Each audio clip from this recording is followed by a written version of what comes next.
আসসালামু আলাইকুম, কেমন আছো বন্ধুরা? লিটল সায়েন্টিস্ট এক্সারসাইজ করতে করতে প্ল্যান করে ফেললো আজও দেখাবে ডিম দিয়ে কিভাবে রঙিন আগ্নেয়গিরি তৈরি করা যায়। এই এক্সপেরিমেন্টের জন্য ও নিয়ে নিয়েছে বেকিং সোডা, ডিম, ভিনেগার এবং 2টা গ্লাস। ডিমটার কুসুমটা প্রথমে ও আলাদা করে নেবে, কুসুমের কোনো প্রয়োজন নেই। পরবর্তীতে সাদা অংশটা গ্লাসের মধ্যে ঢেলে নিচ্ছে এবং এই সাদা অংশের সাথে বেকিং সোডাটা ও খুব ভালোভাবে মিক্স করে নেবে, যেন পরবর্তী এক্সপেরিমেন্টের স্টেপগুলো খুব সহজভাবে করতে পারে। দেখতেই পাচ্ছেন খুব ভালোভাবে মিক্স করে নিচ্ছে। এরপরে সে আরেকটি পাত্রে ভিনেগার এবং ফুড কালার মিশিয়ে সুন্দর একটি মিশ্রণ তৈরি করে নেবে, যেটা মূলত ওকে আগ্নেয়গিরি সৃষ্টি করতে সাহায্য করবে।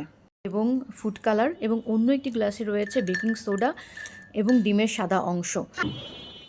2টা মিশ্রণ যখন একসাথে করা হচ্ছে তখন একটা অদ্ভুত বুদবুদ তৈরি হচ্ছে, যেটা থেকে একটা ফেনা উপরের দিকে চলে আসছে। যখন ভিনেগার এবং বেকিং সোডার সাথে মিশে যায় তখন অ্যাসিড বেস রিয়াকশন তৈরি হয়। এই রিয়াকশনের ফলে কার্বন ডাইঅক্সাইড গ্যাস তৈরি হয়, যা মূলত বুদবুদ সৃষ্টি করে। তো শিখলে তো বন্ধুরা, ভিনেগার আর বেকিং সোডার রাসায়নিক বিক্রিয়ায় তৈরি হওয়া কার্বন ডাইঅক্সাইড গ্যাস থেকে কী হতে পারে। ধন্যবাদ সবাইকে।